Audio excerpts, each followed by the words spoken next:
And as he talks about these colder temperatures, there's crews from Penelec that are preparing for any potential snow that could be headed our way. Yeah, for weeks, electricians have been inspecting Penelec substations, making repairs, any necessary preparations to any damaged equipment.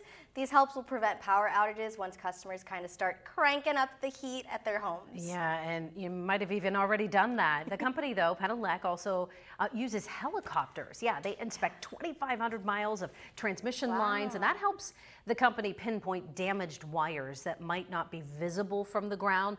So our Jameson Hicksonbot today talked to Todd Myers of Penelec, and he says the most common power outages are tree related. So with a lot of trees still being covered, Ariana, with leaves, and if you get the snow on top of that and it weights it down. Or they're just wet leaves too that could freeze. Yeah, there's a lot of factors here. Could be a major problem.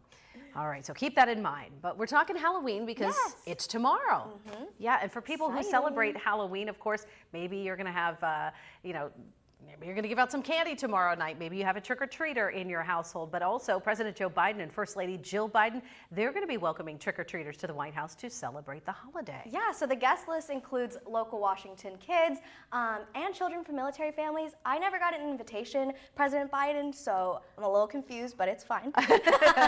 And you were not, too far away. I wasn't too far from the area, so I'm not saying I'm salty or anything, but. Well, representatives from several government agencies, including the Department of Transportation, State Department, NASA, they are going to be on hand to help pass out candy as well. They won't need to really cool experience, I bet. Get a costume. I mean, you're maybe an astronaut, you're going to pass out candy in your own uniform. Yeah. Oh, that's so fun.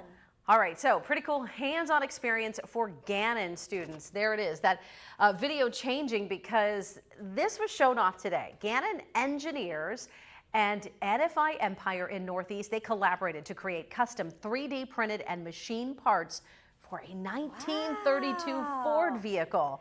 So they built the vehicle for a charity auction that raised funds for the Brett Boyer Foundation, and the car was auctioned off last week at country stars Luke Bryan's estate, and it sold for $366,000. Go Gannon students. Yeah, staff as well in the new maker space, the IHack building in Erie. They made a custom metal printed gear shifter, a hood ornament, a horn button, machined nameplate for the vehicle as well. So they really did a lot of work and it all paid off. All paid off for good cause. Yeah. Wow.